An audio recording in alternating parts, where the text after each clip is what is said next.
have to welcome them. All right, welcome, people. You sound so enthusiastic. Welcome, people, to Rhythm of Life, Episode 3. In today's episode, what we're going to be doing is, for a portion of the video at least, we are going to be criticizing ourselves. And what I mean by that is we're going to be looking at some very old footage. This is 13 years ago, I think, of one of our very first performances. 13? 13 years ago. No, I think it was 14. Okay, well... This November, it'll be 14 years ago. Yeah, so a long time ago. So there's been a lot of growth since then. So Are we old? No. So what we realistically think that we can do is by critiquing and making fun of ourselves, this could be helpful for other people who are watching their own routines and trying to see areas in which they could improve. Of course, we're going to be our own worst critics, but what are some things that you think that this is going to add to their life? To the viewer? Yes. Laughter. Okay. Hopefully, looking at this ridiculousness, because it's been a long time since I've seen this video, but I remember we were like with some friends and they were like, show us like one of your first competitions, and we were like, oh, okay, like not even thinking about it, and we start playing it on the big screen, and the whole time I don't think I could not watch it. I was like, this is cringe. I cannot look at myself at all. It's one of those moments where you actually think it's possible to crawl inside yourself and disappear And die. Yeah.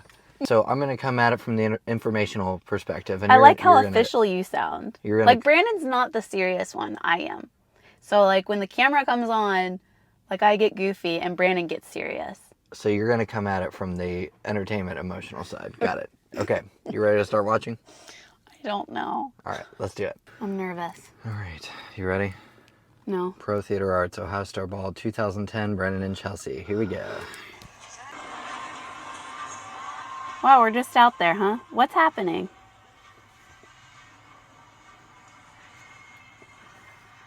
Oh no, get your butt lower. There's nothing wrong with your butt. Look at you. You're so stoic. I'm doing everything right now. There's a little bit of personality there. There it was. Oh, little babies. A little bit of inflection there. Nice. Get away from me. I remember thinking I hate you. Some of these things were difficult. We should try to redo this. Actually, I think we did at one point. We did. In 2017, we brought it back. Which was fun. Yes. To bring it back, because everything felt so easy. We were able to actually put newer stuff in there. Okay. You know what? You can't. All right. You can't miss. Oh, the walks. The walks are bad. Oh.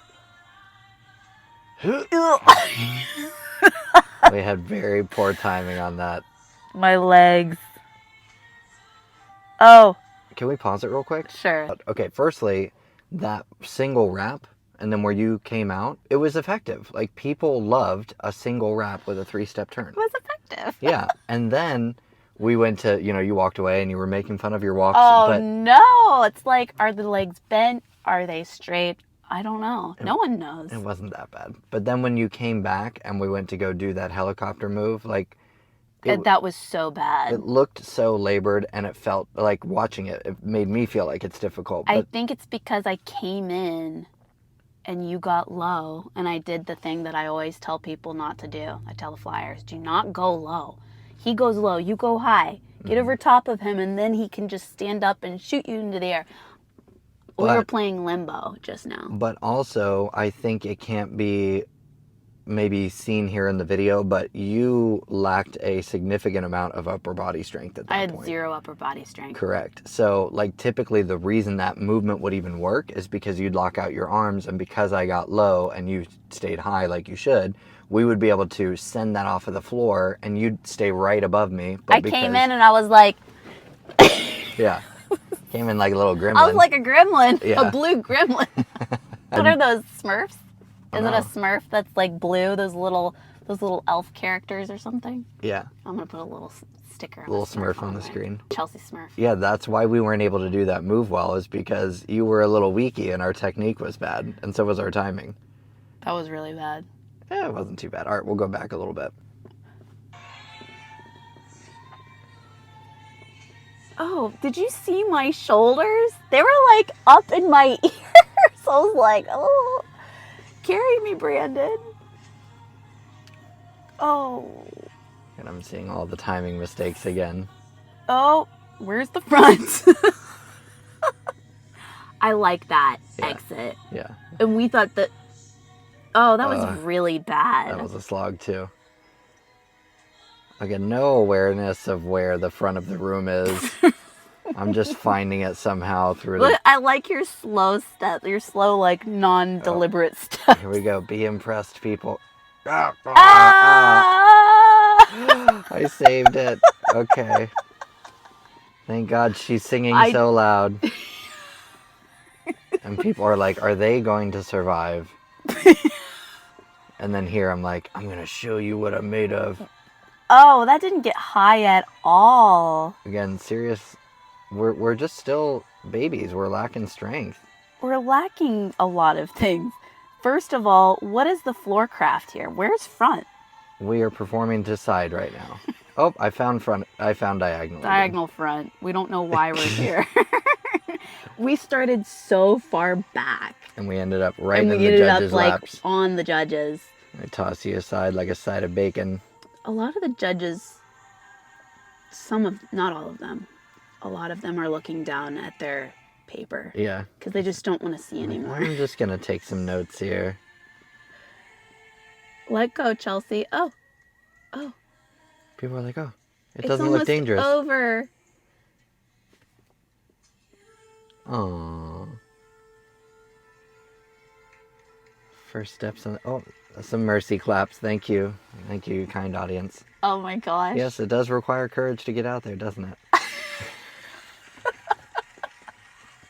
You know what? You guys are so sweet. Thank you. What are we going to take away from this besides the fact that that was not good? Let's look at my bows real quick. Like, are you not entertained? No, you don't even care. Look at you. You're like, okay, I think we go this way now. Yeah. Oh gosh. What can we take away from this? We can take away the fact that we went out there and we did it, okay? Yeah. We were scared, little babies. Yeah. And we did it anyway. Mm-hmm.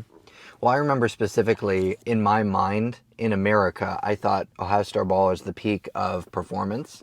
So I remember... La creme de la creme. Yes. So I remember sharing with one of my business trainers one time. He was like, what are your goals? And I was like, oh, eventually in a few years, I'll do Ohio Star Ball. And he was like, you guys need to do it this year. You got to do it this year. Just get it out of the way so you're not scared of it. And he was right, ultimately. Yes. I think there's always going to be a first. Yeah.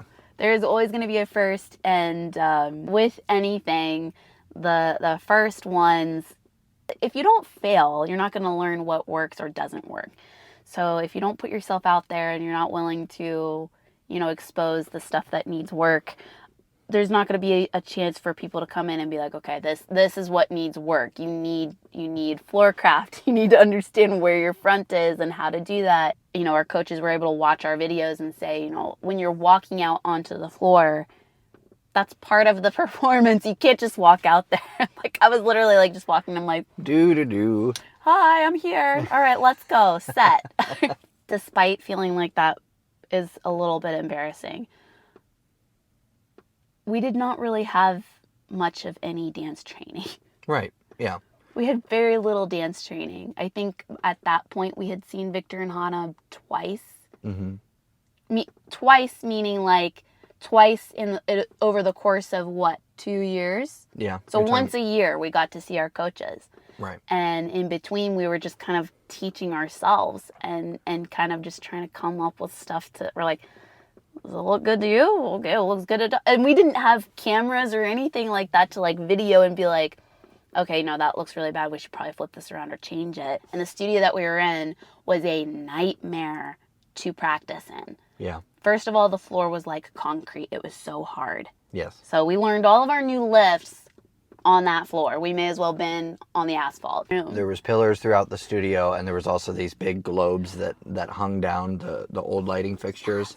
So our routines, like, it was like a grid that we could dance on. I was just going to say that maybe that's why we had such a weird... Our floor craft was so bad. Because we, unknowingly, we were just, like, doing things.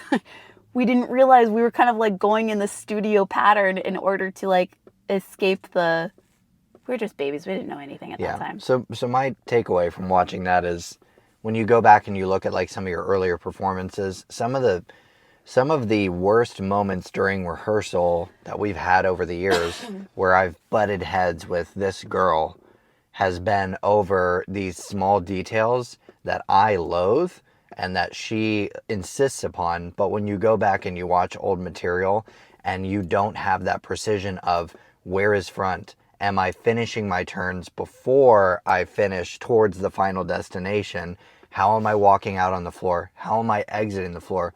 All of these things, they seem very small and inconsequential until you see the whole picture, and then you're like, I really wish I would have listened to Chelsea. yeah, it's like I'm it's kidding. like buying a gift for someone and not wrapping it, you know. And even though you do wrap it, you don't put a bow on it, and then you don't add a card with it. It's like all of these dressings that seem again small, they make the difference between a good dancer and a great dancer. It makes a huge, and you have to practice all of these things. Like, Yeah, you can't just think about it every once in a while. Yeah, just saying we need an intro. We need like a way to get out onto the floor. It's not enough.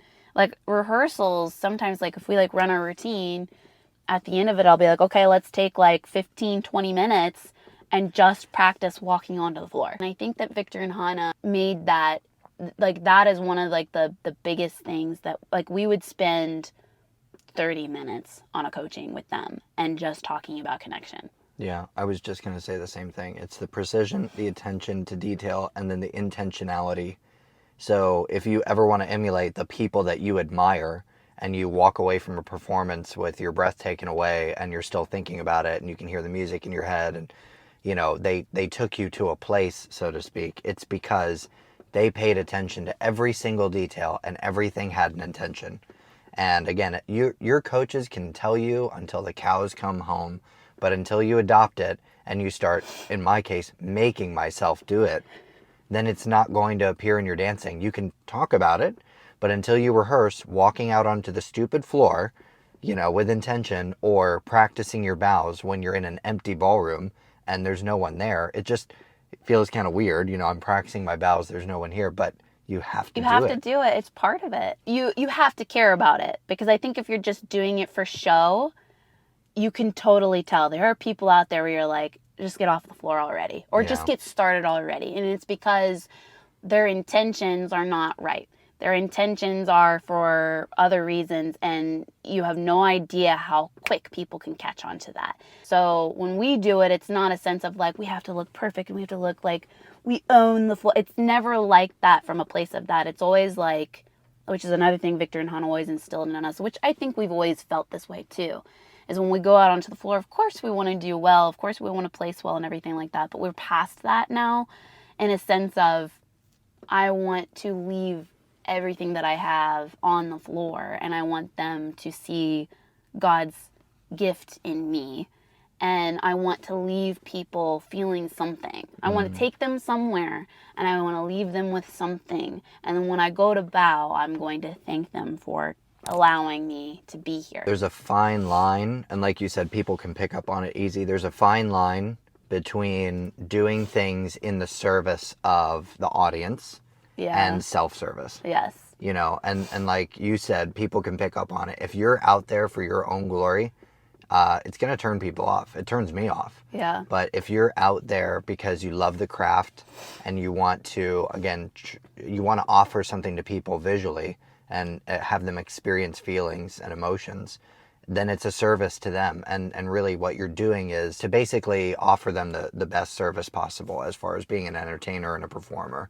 Right. So yeah, I think intentionality of like, what is your moral code when you're performing as well? And I think that finding that inside of yourself, being able to be like, okay, why am I going out to perform? Why am I doing this? Why am I showing up to rehearsal when I don't want to be here? Because we've had many times where we wanted to quit, many times. And dancers go through this. We're not unique. But it's finding that why. And I always hated when people would say that. I'm like, okay, well, what does that mean? What do you mean? What was you explain what your why was? And what I mean by that is just finding something more substantial something more rewarding than a placement.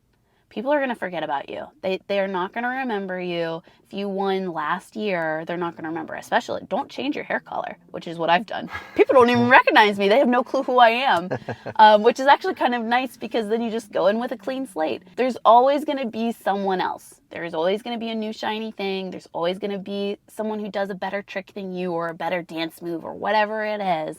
But no one can be you. Mm-hmm. And so if you just hold on to the fact that God gave you this gift, he gave you this passion, you love it because it's just something that you've been drawn to for a long time, and you're doing it because it keeps you sharp, it keeps you humble, it keeps you learning, it keeps you in shape. Like, find things that actually have like long-lasting benefits as opposed to just being on top all the time. I love it, and of course we want to win. But that's not why I'm doing it. Mm-hmm. And I'm not pushing all of this energy out of myself for that placement. Yeah. If your why is only first place, then you'll only be happy for a few minutes when you've gotten first place, maybe an evening, a couple of evenings throughout the year. You can post about it, but then it's just... But like Chelsea said, that feeling only lasts so long. Let's say you get second or third or fourth, whatever it happens to be, then you don't have that feeling. And then also, like you were saying, the glory is short-lived as far as how many people remember it and for how long. So if that's your why, then you are subjecting yourself to only be satisfied for 1% of your existence, possibly. Yeah. And it's just not a good motivator. And then let's say you do get to number 1. Now you're anxious of anyone who's in the number 2 or the number 3 slot. Constantly looking behind you. You're constantly looking to see who's up next. And it's a poison to your creativity. Mm-hmm. It's a poison to your growth, because now you're not concerned with how do I maximize myself and make myself better. How do I keep this spot? How do I keep this spot? Yeah. No. And you're always looking towards other competitors, and you are literally sabotaging. You are slicing your own wheels before you go on a road trip. And we're saying this out of it, not of like judgment of other people. We're saying this from experience, because we got into this mindset of our identity was competing. We were top competitors. We were competing all the time. So that was our identity. And it was stripped away from us, thank God. And we found our identity in Christ. And we learned that how poisonous it was for us. I mean, I've seen several dancers go through this, which is unfortunate, but it is what it is. I think it's part of the beast. I think it's part of the machine. And so like our encouragement to especially like younger generations coming up is like, don't let a placement keep you from being creative. Mm-hmm. Do not let a placement or a judge or anyone tell you that you have to be this specific thing or you can't try that. Like, never let it hinder your creativity and your individuality, and always try to push the limits, not in a sense of like hand-to-hand circus acts. I'm not saying that. Just push the limits of like having fresh air and a new perspective on the division. Mm-hmm. is great for the division because it gives variety and opportunity. So that's what we try to encourage our couples to focus on. Yeah, I think that was fruitful. So I think there's plenty of takeaways. We got into a little bit of philosophy and some spirituality, and I think it's important because eventually you're going to have to learn those things or you'll just be stuck in life. So and it's not fun. No, but I think that was fun. So we hope that you guys enjoyed the video, and we hope you enjoyed us critiquing ourselves. And we look forward to offering you more. That was so cringe. But we look forward to offering you more stuff next time. Episode 4.